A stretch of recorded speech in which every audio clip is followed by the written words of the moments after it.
হঠাৎ করে রান্নাঘর থেকে মায়ের সুর ভেসে আসলো। বলল, বাবা, টেবিলে খাওয়ান দেওয়া আছে, খেয়ে নে। আমি খেতে গিয়ে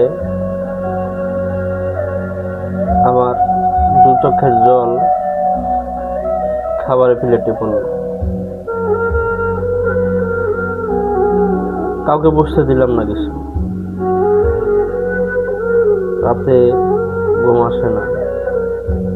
রাতের যে একটা প্রাকৃতিক শব্দ, একটি আওয়াজ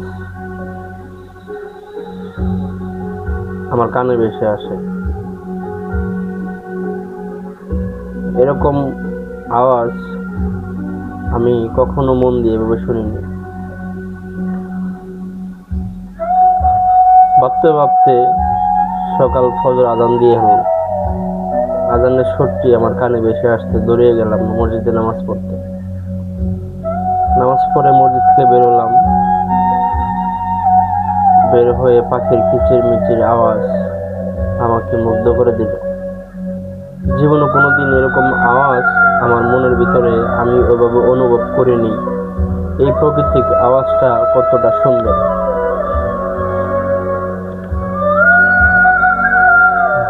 রাস্তা দিয়ে হাঁটার পথে একজনের সাথে দেখা হয়ে গেল, যাকে আমি দুই চোখে সহ্য করতে পারতাম না, ওকে দেখতে পারতাম না। হঠাৎ করে তার সাথে দেখা হয়ে গেল, তাকে বুকে জড়িয়ে নিলাম। বললাম, ভাই, তোর সাথে আমার কত ঝগড়া হয়েছে, কত মন মালিন্যতা হয়েছে, তুই আমাকে মাফ করে দিস। এই কথা শুনে লোকটি অবাক হয়ে গেল। বলল, কিরে ভাই, তুই আজকে হঠাৎ করে এই কথা বললি? আমি বললাম, না, মানুষ কখন দুনিয়া থেকে চলে যায় কেউ তো বলতে পারে না,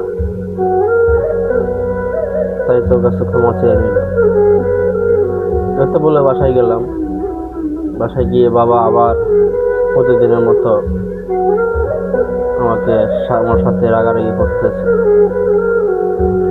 আমি কথা কোনো জবাব দিলাম না, ঠান্ডা মাথায় বসে রইলাম।